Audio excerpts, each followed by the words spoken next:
Hello friends and welcome back for another episode of Indie Impressions. My name is Nick, and today we are doing a rare revisit episode on 99 Levels to Hell by developer Beau Blonde. This is a game that I covered back when it was in alpha form, very early in my channel's existence. I think it was episode 67 if I remember correctly. I'd checked this, but my memory is really bad.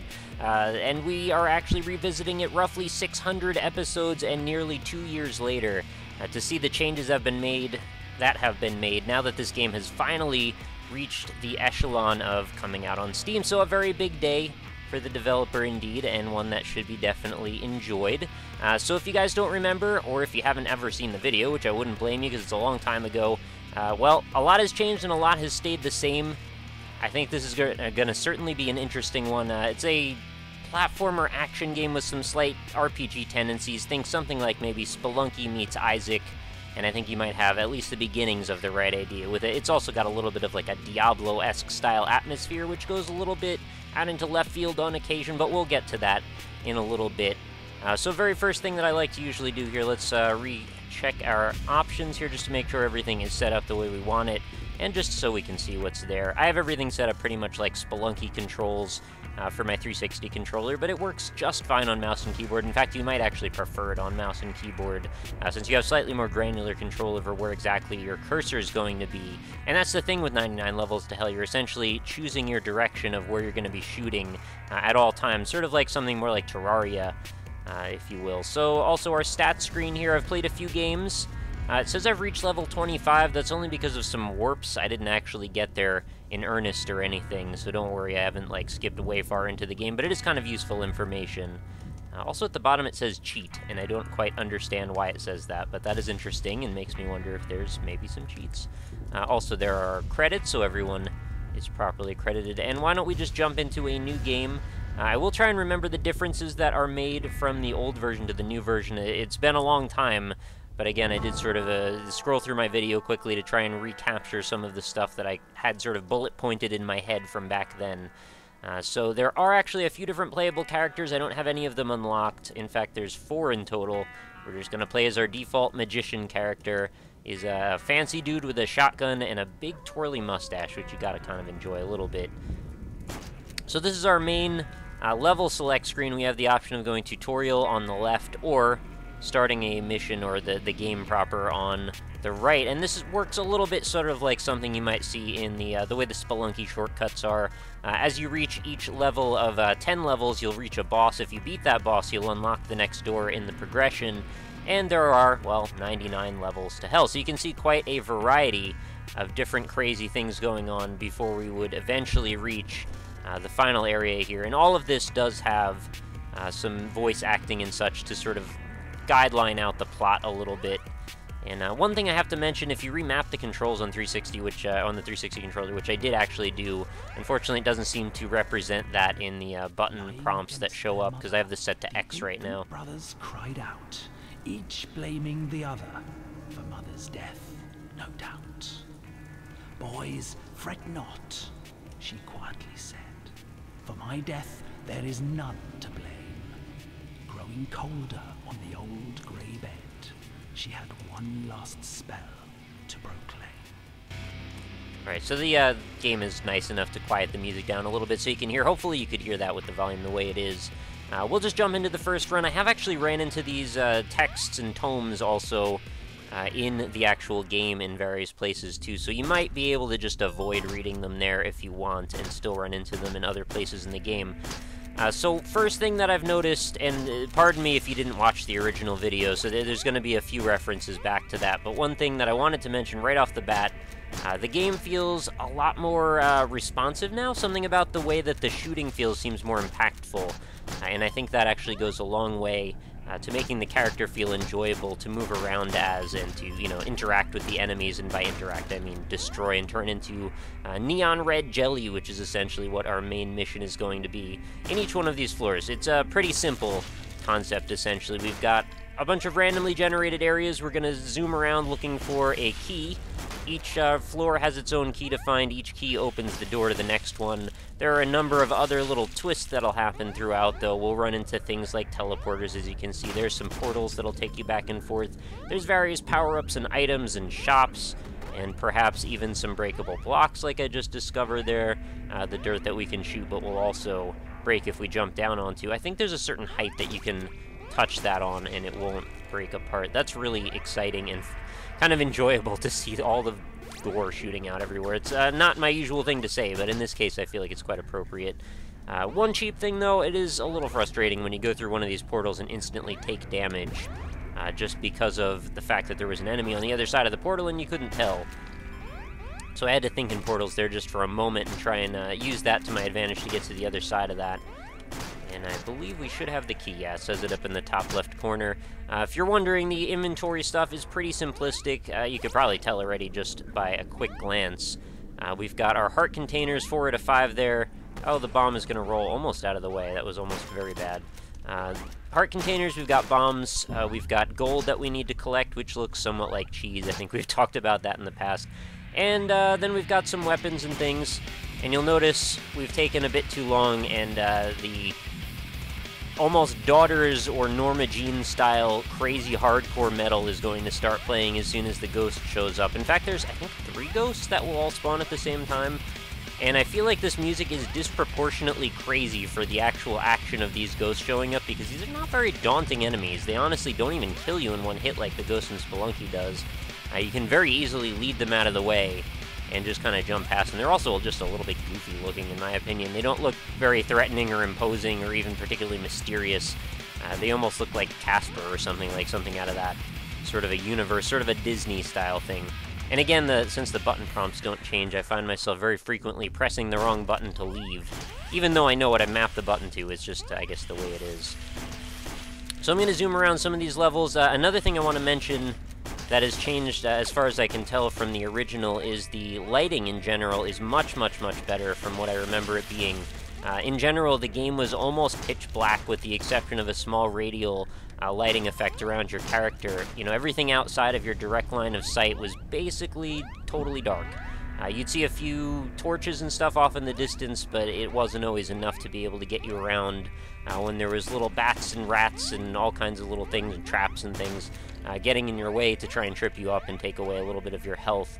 So I think, in general, massively huge improvement on the lighting effects. I much, much appreciate being able to see my way around like this. In general, I think there have been a lot of good improvements here, but again, still some maybe tiny missteps. Not everything's going to be perfect, though, and that's just sort of the way things are, especially when you're dealing with sort of a one-man situation, as is the case in this one. You know, there's occasionally going to be some things that could use more refinement and tuning, and it also is just one man's opinion. There are always, you know, variances in people's opinions from one person to the next of what might be necessary. I think this is a thing that didn't exist back in the day. There are now bonuses. If we wander around long enough and see enough things, we will get bonuses for various things like killing enough monsters, picking up enough gold. I might have seen one that had something to do with maybe getting to the goal fast enough. I might be mistaken on that. And then, you know, in general, just keeping your eyes open, being sort of exploratory in your approach to each floor is usually helpful. Finding the occasional weapon power-up, I feel like they don't come nearly fast enough. Most of the time, I think I would prefer to have a different weapon, because the default one is very, very short in range, and if you're starting to deal with much more damaging enemies, you're not going to have a good time there. Oh, I guess the ghost showed up already. Yeah, so that's the other thing. They don't give you all that long to explore thoroughly and also potentially play with some of the things that you might find in the backgrounds, the various doors that take you places, before the ghosts show up and then everything gets trashed and thrown away. So this looks like a special type of chest here. I'm going to put a bomb down and hope that that breaks it open. Oh, that bat takes a couple of hits. And what was in the chest? I don't even see anything. What is there? Is that little red ball the thing? The Staff of Red. Oh, sweet. I got some kind of a laser beam gun. I like that. This looks like it has much better range and also might even be more damaging, I'm hoping. Wait, maybe not quite more damaging, but it certainly does look nicer. And the range is a huge help, because I was just complaining about that like 3 seconds ago. What am I doing for damage? I can't quite tell.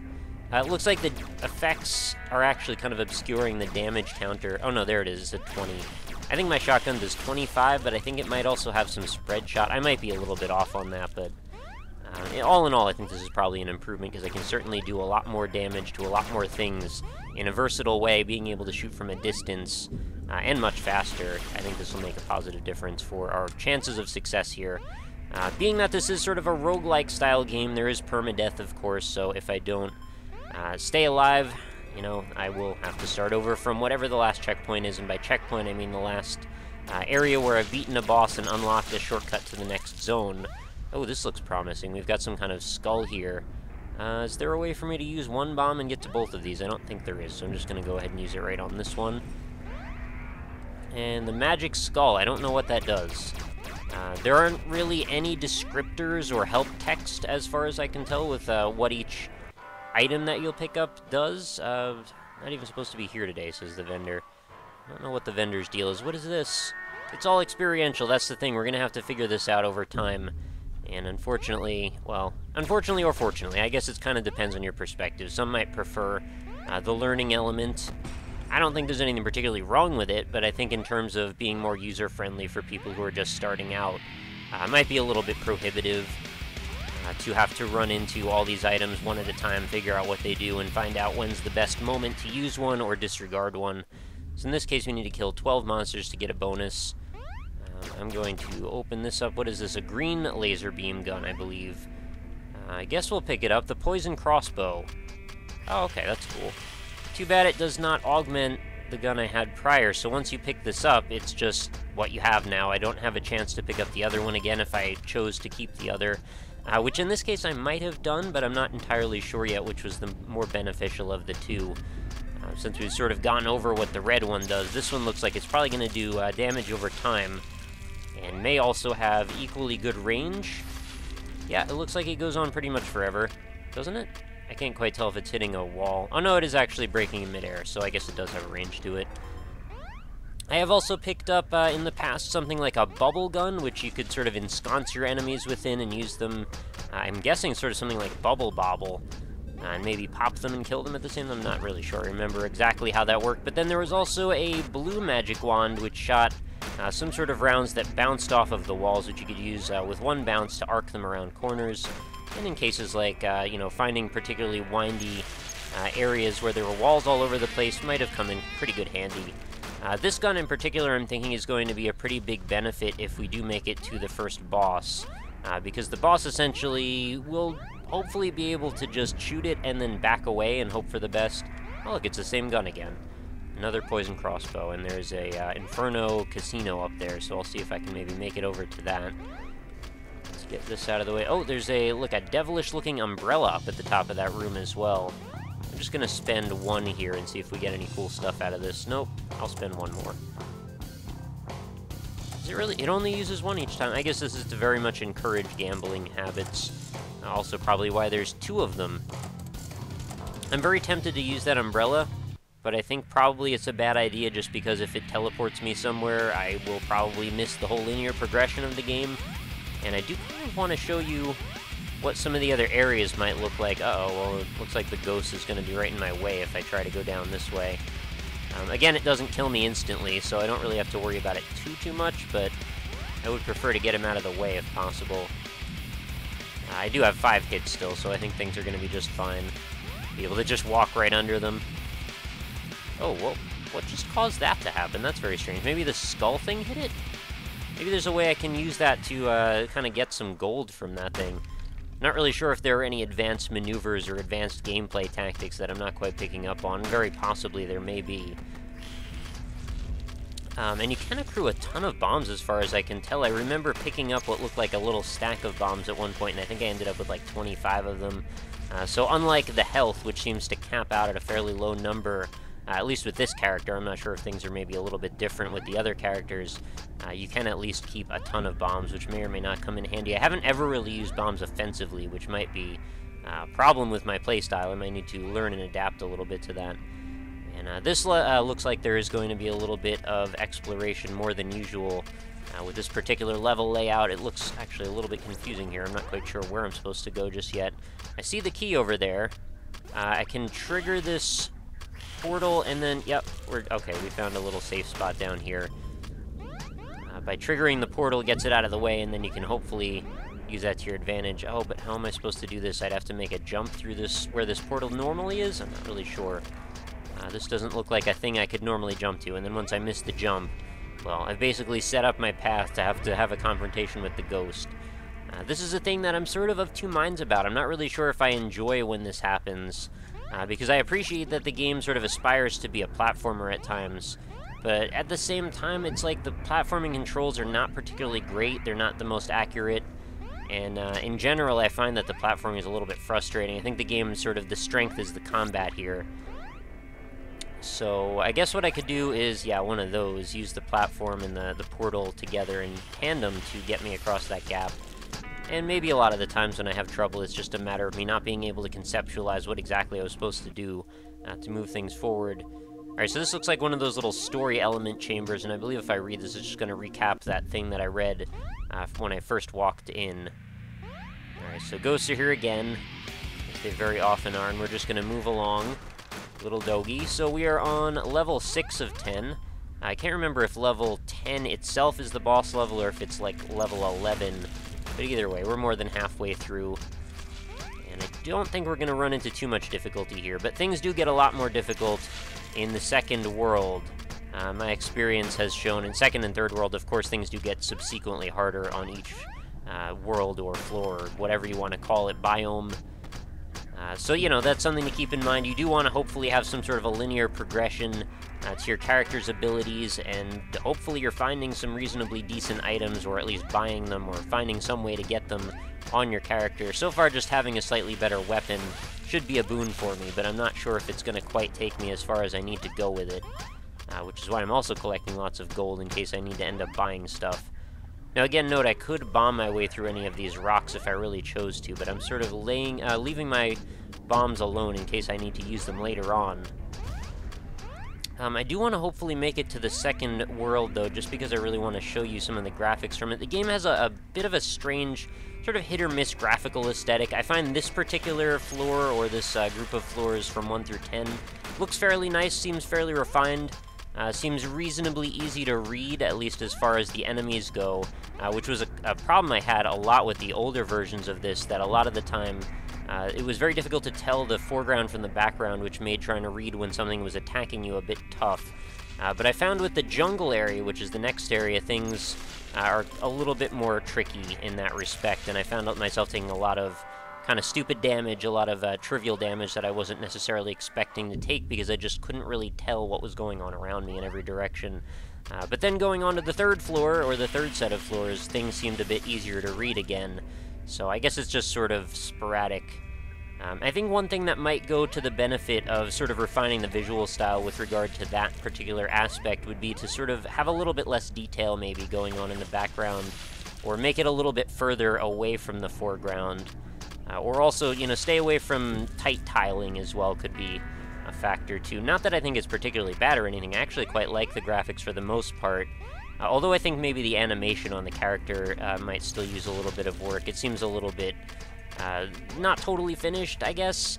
You know, it's not terrible either, but just the fact that, like, jumping, really all that goes on, and his feet sort of just flap up at a 45-degree angle, and climbing the ladder, like, basically the same sprite, just with a slightly changed shading, and then, like, it's behind him, but it's, like, it's kind of not behind him, I don't know.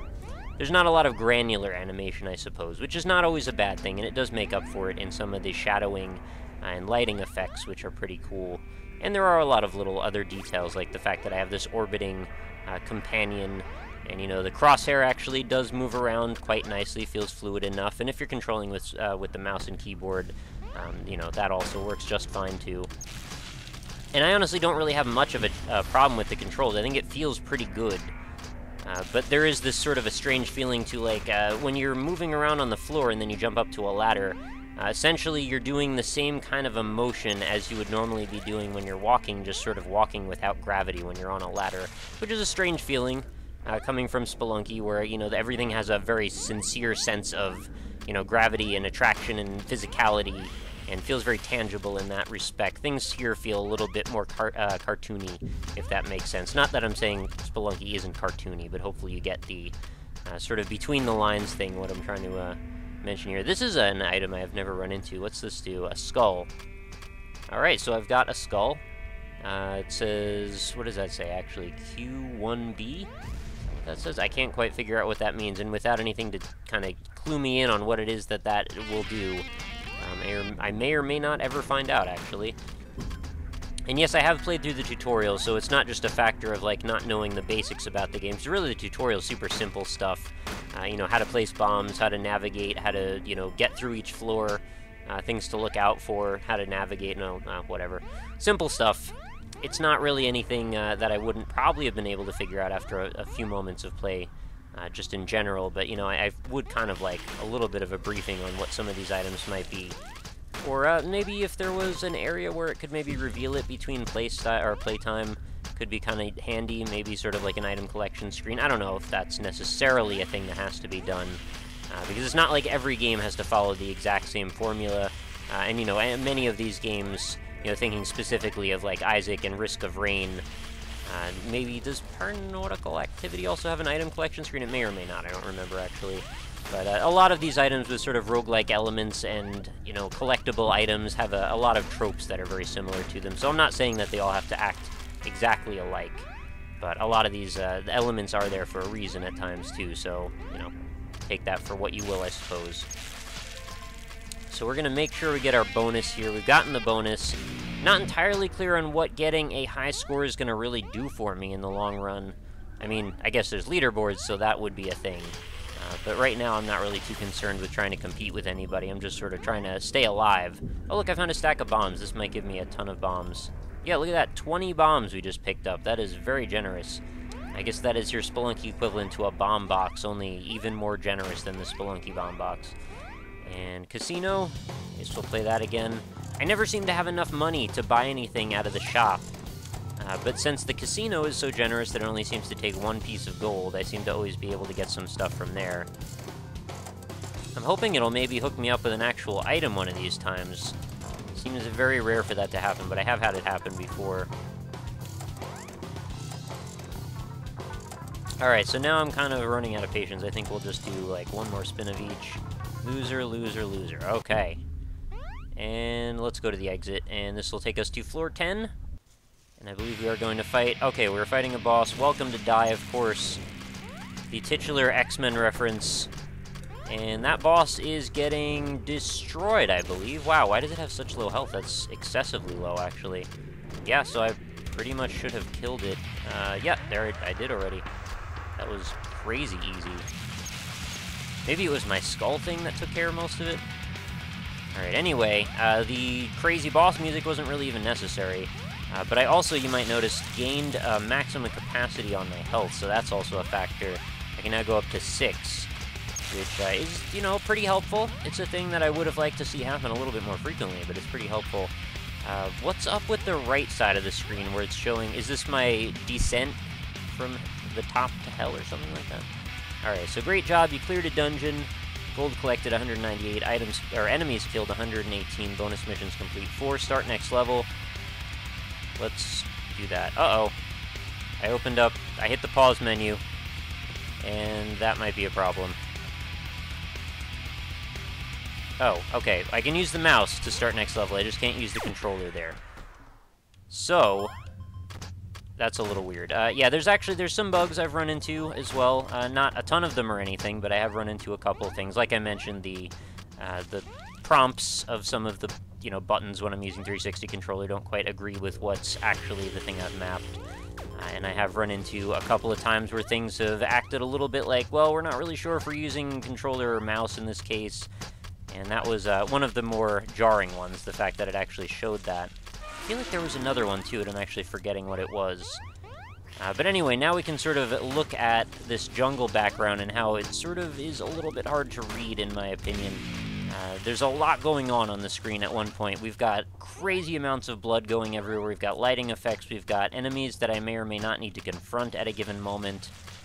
We've got spiders traveling around trying to get me. Bonus numbers popping up. Gold shooting out. All kinds of dirt particles. And, of course, the bats, which happen to be bright red. And since the background is now also bright red, or, well, maybe not quite bright, but like a crimson, it's a little bit tough to see sometimes when you're in the realm of getting hit by something, especially with the blood flying and the fact that those bats are basically like the same size as one of those blood particles, and roughly the same color as well. So that's a thing that I think might need a little bit of refinement in my opinion, but I really do like the lighting effect. That's very cool. As you can see, and I'll try to demonstrate this if possible, it's got sort of like a bump mapped effect to it, where wherever I am, I actually am causing a dynamic light source, and just look at those little knots of stone in the background as I go around them, how the background facing away from me actually gets actively shaded at the time. I'm not sure what just hit me there. Looks like something did, but it might have been a spider, I really couldn't tell you. That's one of my issues, I often take damage and have no idea why. So we're going to use this evil umbrella here and see where this takes us. Oh, it takes us directly to the boss, evidently. That is unexpected, so we get to skip that entire floor, and if we were able to beat this boss, I guess we would be able to unlock the next one. Which means, if you're a speedrunner, well, you might be able to skip through large chunks of the game at one time, which might or might not be good, I'm not really sure. But, you know, I'm not saying too many bad things. In essence, I think the graphical aesthetic of the game is pretty cool, and I really like some of these effects. You know, having these root balls as a light is very cool looking, and I really think that's lovely. And also, this boss reminds me quite a bit of, like, a Rogue Legacy boss, which is pretty neat as well. But it's just crazy hard to tell what's attacking me with all the red everywhere. Anyway, I was killed. Also, I think this might or might not be a bug. I'm not really sure, but it says, was killed by evil monsters. Take revenge. I've had that always say evil monsters. Is it supposed to say the thing that actually killed me there, or is that still, like, a work in progress? Because one time I think I actually had the grammar be wrong, so maybe it said other things. I forget. Anyway, I think that'll about do it for 99 Levels to Hell. In general, mixed to positive response. I think you could do certainly a lot worse, and it's not super expensive either, so if you're in the market for another sort of roguelike style action platformer, I think this is a decent buy. And I think it'll be very interesting to see what kind of options are opening up as you get into the greater depth of the game, of course. And I'm also curious to see what some of the other characters are. And sort of sad that I can't control the menus with the 360 controller, but yeah, I haven't unlocked any other characters just by that play right there. But hopefully I should be able to now access...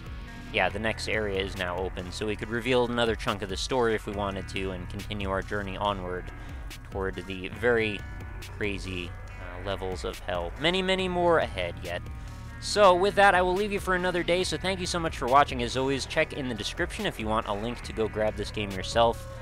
Feel free to let me know what you think and leave some support in the comments. I'd love to hear your opinions on 99 Levels to Hell. It's been around for a while in various forms, whether that be through Desera or like directly through the developer. So a lot of you out there might have some experience with this game, so please do chime in if you do. And let me know what your positives and negatives might be to give a little bit further guidance to anybody that might be curious in the comments. But while you're in the description looking for the game link, feel free to check out some of my other stuff.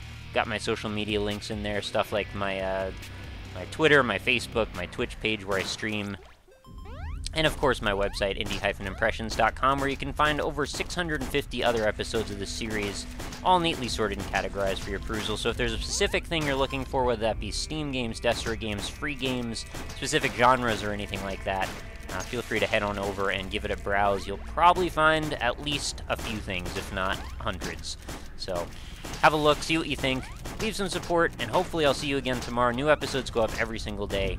So with your support, the series will continue on ad infinitum as it has between the first and second episodes of this particular game being looked at on the channel. So maybe 600 more episodes from now, I'll be looking at some other game that I looked at around the episode 600. Who knows?